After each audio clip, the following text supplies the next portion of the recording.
What's going on, family? What's going on? What's going down? Welcome to Nonfiction with Johnathan Soul.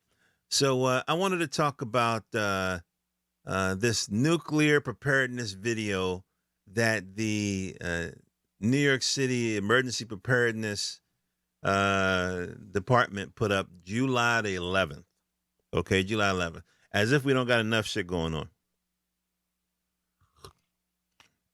Long story short, they're saying in the video, I placed right here is like the big one hit. There was a nuclear attack.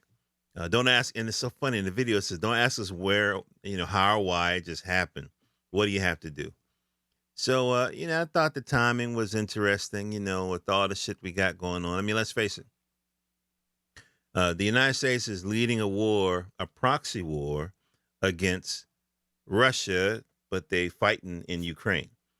So, if y'all don't know, y'all know the war is going on, but when you listen to the U.S. version, it seemed like Russia invaded this sovereign nation and they're bullying and the bad guys and the whole bit.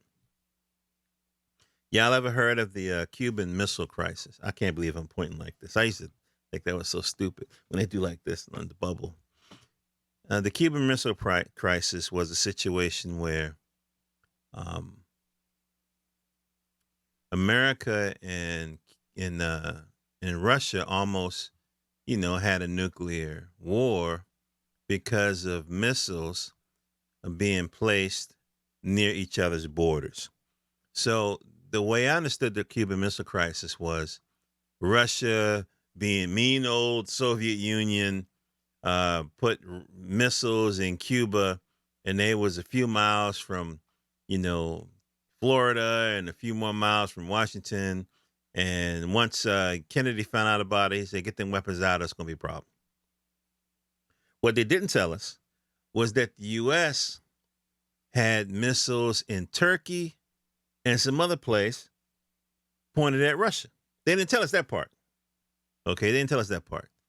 So, long story short, there was a near situation where a plane got shot down, and then a nuclear sub kind of bumped into a depth charge or whatever. And it could have been a situation where some nukes would have been launched, and it'd have been a problem. But what happened was, Russia and America was able to negotiate. Okay, I'll pull the weapons out of Turkey and the other space, and you pull the weapons out of Cuba, and everything will be cool. So they were willing to talk. They had these back channel conversations. But we got Biden in there who's calling, saying, "Oh, Putin is war crimes and da da da." But he don't, in America, they don't want you to think. They just want you to do and believe. So they don't put this in no kind of historical context. What's the historical context? The Ukraine shares a long ass border with Russia. And Ukraine, on the eastern side, right, has a large Russian speaking group of, ethnic group people. They call it the Donbass, right? Lugansk and the Donbass. East side.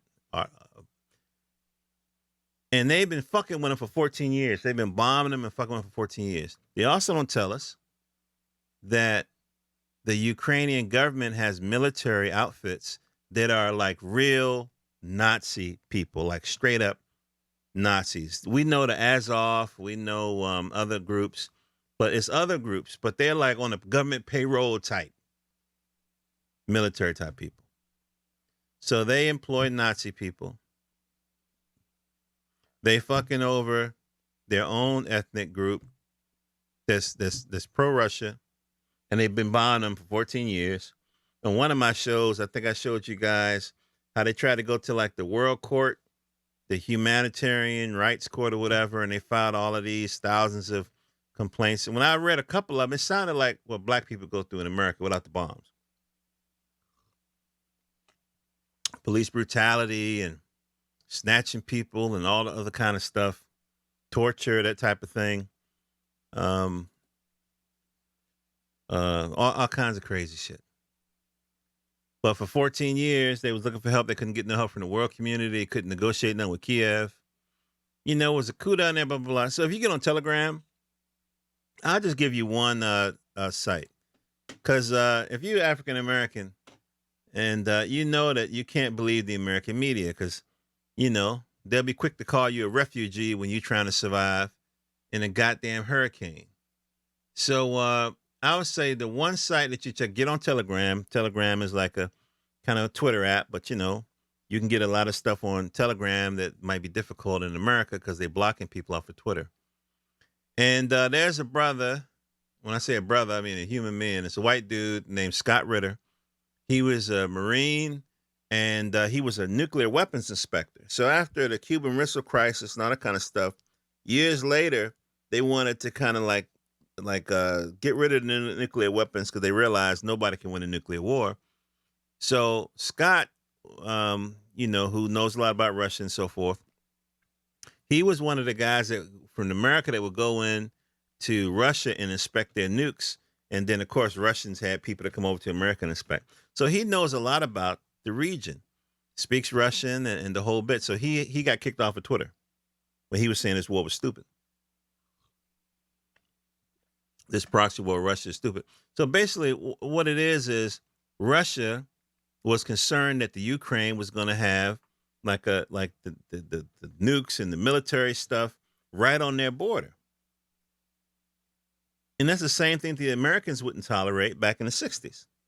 So it's the same situation. It's exactly the same. I'm sure there are different nuances that I'm not unaware of. But at the end of the day, could Mexico have nukes pointed at Washington? Do you think that would be possible? Could Canada have nukes pointed at Washington if we had an adversarial relationship? America would move in there. You know that. You know that.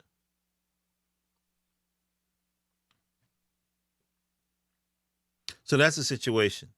So what does this relate to the nuclear? Well, you know what it's about because Russia got nukes. They got more nukes than America do.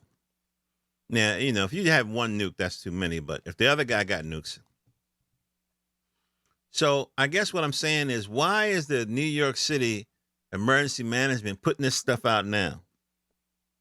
Because there's some people in the higher echelons of government, state government anyway, that thinks that there's a real possibility.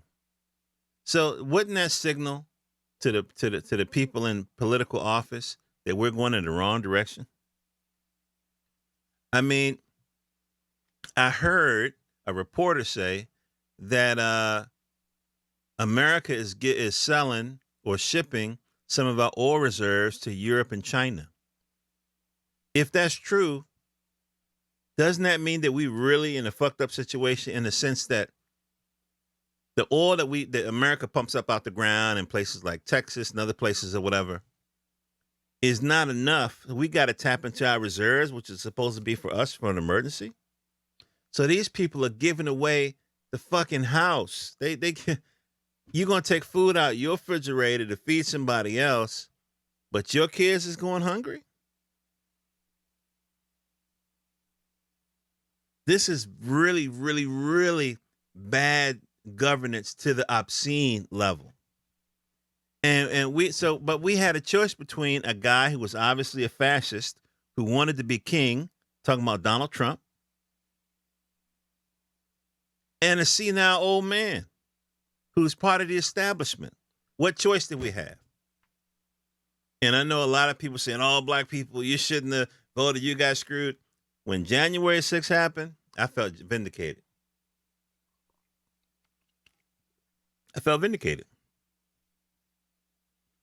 I was like, these are the people that he attracts. It's like the Joker. Remember the Batman movie, The Dark Knight?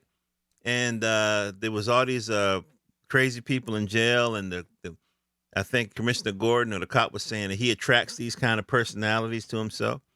That's what Trump does. He attracts the crazies. He attracts people with all the privilege this country can offer and convinces them that they don't got their rights are being infringed. You can run up into the country capitol, break windows. You know they was shitting in there, right? They didn't tell you that in your news. They was shitting in there. Stealing podiums, running around with handcuffs. You built the gallows. You're yelling, where's Pence? But people is getting misdemeanors. Nobody's being charged with terrorism. Nobody being charged with domestic terrorism. Nobody's being getting life in prison. Nobody's getting the death penalty. No, you say, well, you can't do all that. Name a country that's not like a stable, unstable place like a Sri Lanka. Name a major industrialized country where you can just run up in the capital like that and live to tell about it. You can't do that shit in China. You can't do that shit in Russia. You say, well, what about New Zealand and what about Australia? Okay. I hate to say it like this, but I just don't think that people are that dumb. What are you so you're going to you claim the election is stolen on the front, but you're trying to steal it on the back if y'all been listening to the hearings. And the people who are part of it, the conspiracy people and the far right radio and podcast people, they don't even want to look at the hearings because they don't want to hear the truth. It's like that's when you know these people are ideologues. They're not truth seekers. They're not. Because when the truth is something that they don't like or show that they're wrong, they don't want to hear it. These people aren't as smart as I thought they were. They're really not. So what if you know about the Bilderberg and you know that the Federal Reserve is not? What the fuck does that mean when you can easily be swept up by some demagogue into some fascist vibration? You study so much history that you blinded and you can't even see it when it's happening again. Sometimes we can study something so long, we just become dumber. Moving on. July the 11th, New York City Management, they put this video out talking about what to do if a nuclear bomb strikes. So once I got past the shock of this shit, because one of my cousins sent it to me on Instagram, and then basically they're saying, you got to find cover, you got to stay put, you got to wait for the authorities. And I'm like, okay, all right, I hear that. Let me research. This is what I do.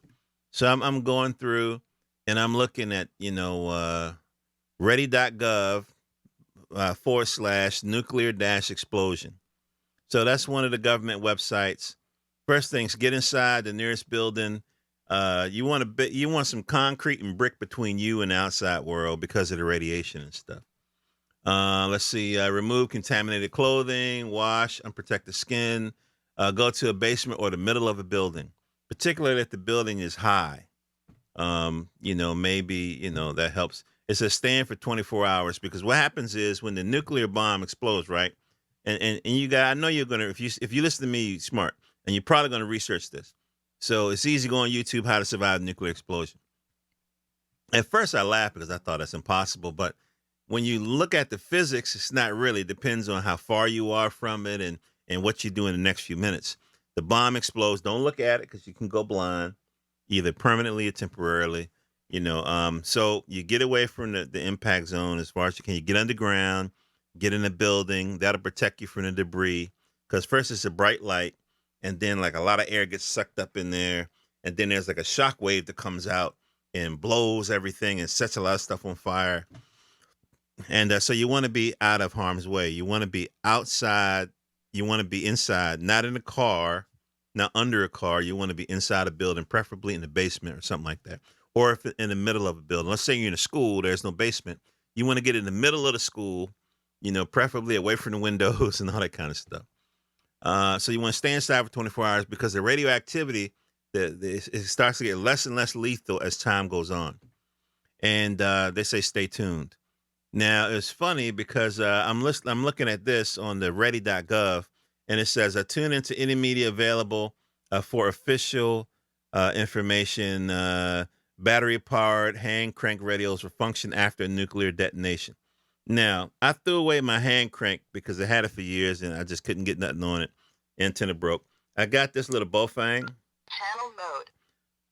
So I got this little Bofang, which I think is good. And you can get the weather on, and I can hear the guys talking, and plus, if you hit the little button. In Maryland, a quiet ride currently on the Capitol Beltway throughout Montgomery County and So you can hear, you know what I mean, a little bit of the regular news kind of a thing. And this is you can get this between 20 some and 70 some dollars. It's cheap. The battery lasts forever. I had it. It fell behind the bookcase. It was there for a couple of months. I still had 75% battery life. You know what I mean? So these things are really good. Because in there they're saying battery operated or hand crank will function in a nuclear explosion. A cell phone, text messaging, television may be disrupted or unavailable. Yeah, so the cell phone not going to do not going to do you no good. Um,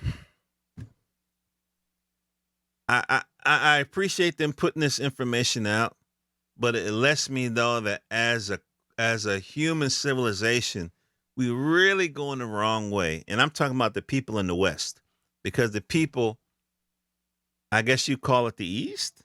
Some people say the global South. I mean, all these fancy terms: Russia, China, the BRICS countries, Brazil, Russia, India, China, South Africa, and then they got something they call BRICS Plus. Iran is trying to hook up with them. I think it's Venezuela or Argentina. One of them is trying to hook up with them because they're trying to do trade because they're tired of fucking with America's bullshit. Because basically, I mean, the U.S. through NATO has kind of been setting most of the rules. And one of the rules that America set is I want to have countries that are my competition, I feel threatened by, I want them to always have some little conflict in their neighborhood to keep them unstable. So what America does is, so they see Russia as competition. They don't want to attack Russia directly. So they go to Ukraine and they, do different little dirty tricks over there and help propagate the whole, Nazi ideology and foster that and get people in office who they like and all this other kind of shit. And it makes Russia feel uncomfortable because if there's anybody who hates Nazis, it's Russia.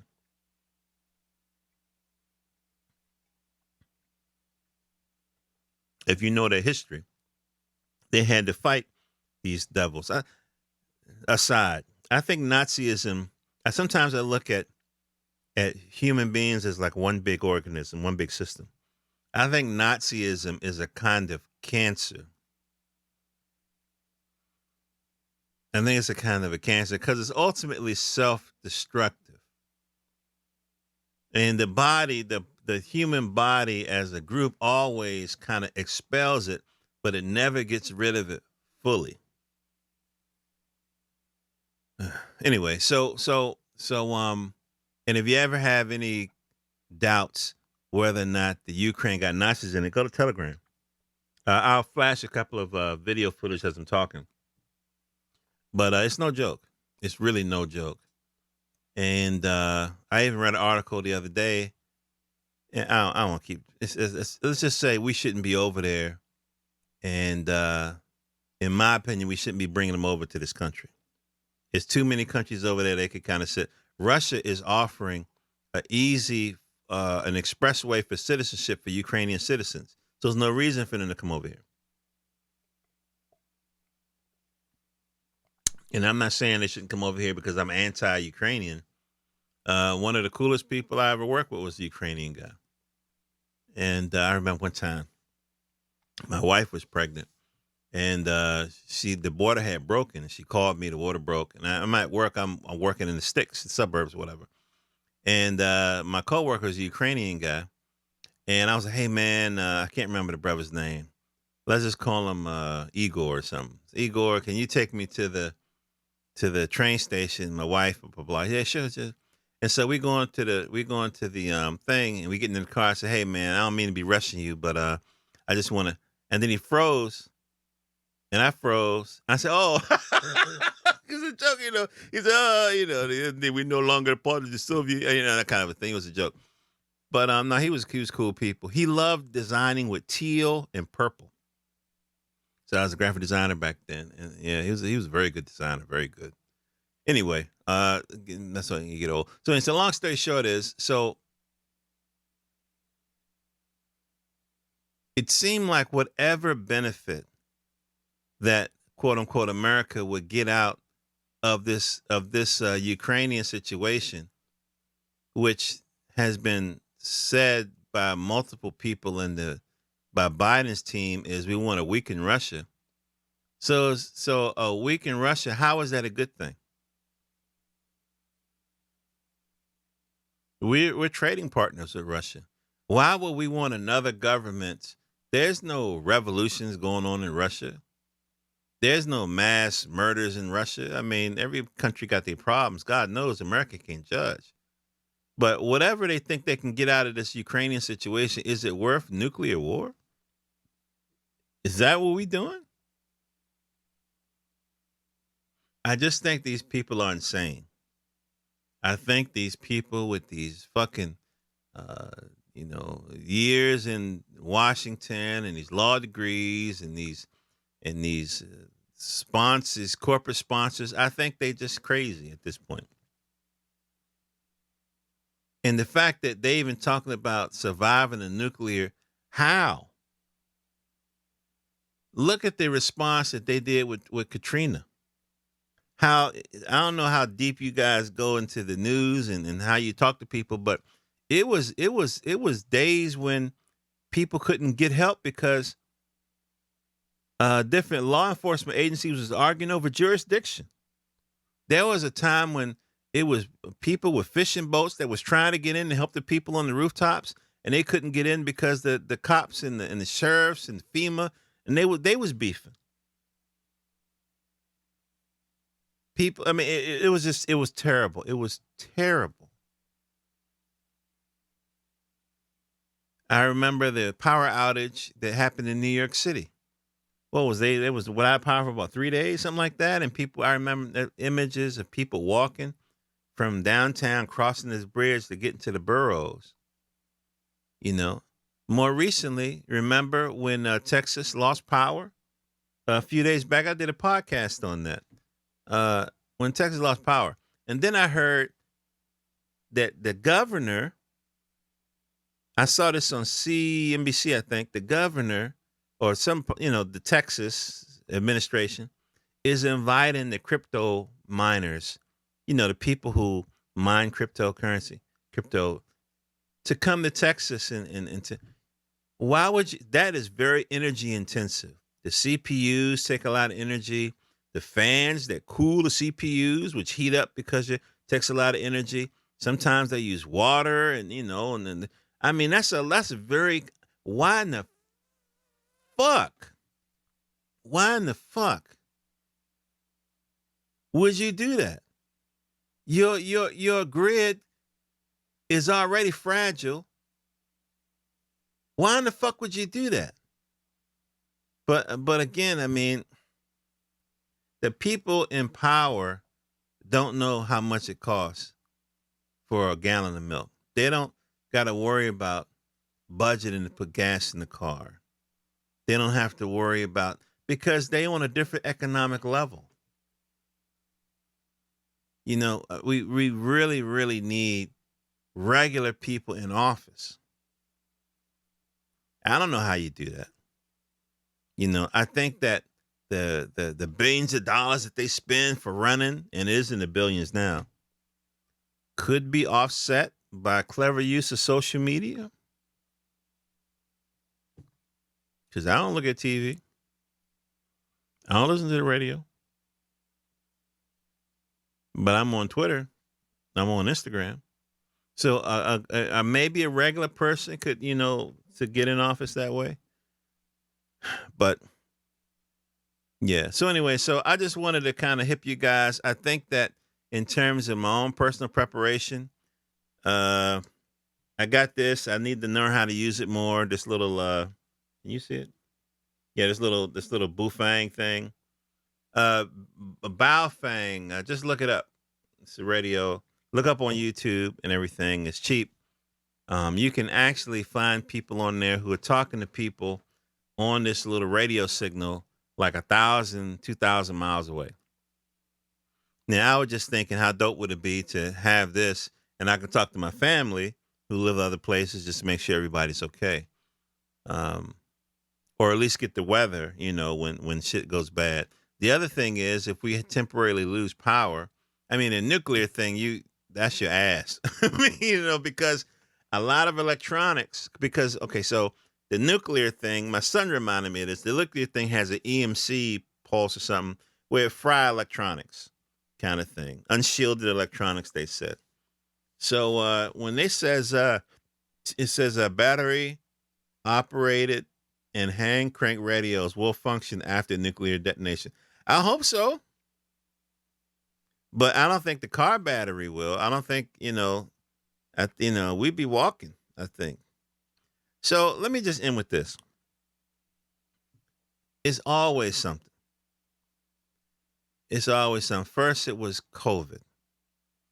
And before we know it, it hit it, the whole world shut down. We've never seen nothing like that in our whole fucking lives.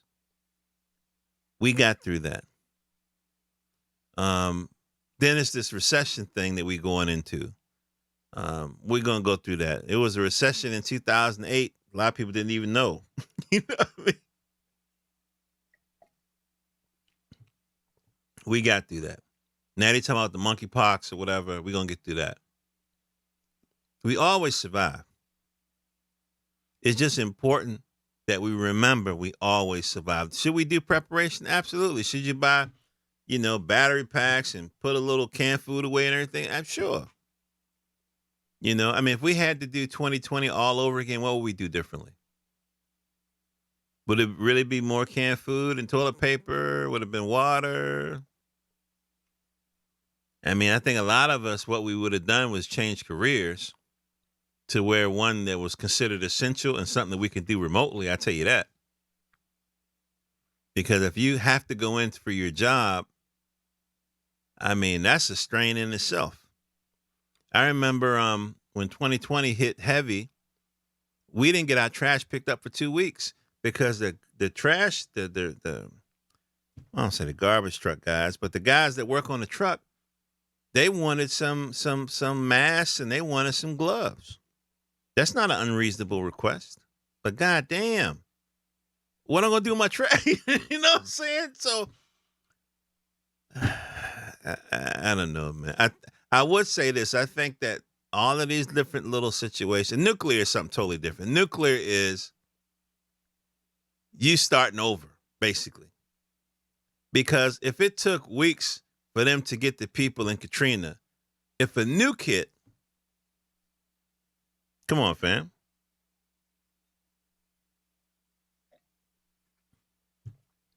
Nobody's getting out the city. As soon as you get on the highway, everybody gonna hop on the highway, and you're gonna be stuck. And then if the EMP hit, then you autos. You know what I'm saying? I mean, the thing they didn't tell you is get a firearm. They didn't tell you that. I don't think they're gonna tell you that. So I just thought it was interesting. I wanted to bring it to you guys. Get a radio. These things are cheap. You can literally get this on Amazon for about $30. You can go other places and get them. But they sell a version of this. All you really want is to be able to get the news and the weather. Tune into NOAA or whatever the emergency broadcast thing is in your area and get that. I ain't gonna lie to you, fam. I bought 25-pound bag of rice early in 2020, and I got to throw it out because we didn't use it. I don't even eat rice like that. I should, but I can't. I thought it was going to be the end. Not the end, but I've done that so many times. I'm old enough to remember when Y2K was a thing, and I had all this water and these canned goods. So I hope I keep being wrong. Sometimes it's good to be wrong, but just in case I'm not, y'all need the. I don't even know if this is gonna work for you know what I mean. This is a battery pack. This is a. You see, it's like a little battery pack. I don't even know if any of this shit gonna work if a nuke drop. Now, thankfully, as long as you're not like right downtown in the city where the wealthy people are, like they're gonna be screwed. All them people in them big fancy apartments right downtown where it's nice and convenient and everything, and they got the dry cleaners in the bottom of the building, all that shit. The rural areas is gonna be the safest. They're probably gonna go on life as usual. But anyway, let me let you guys go because I think my phone is just about to run out of battery life or space.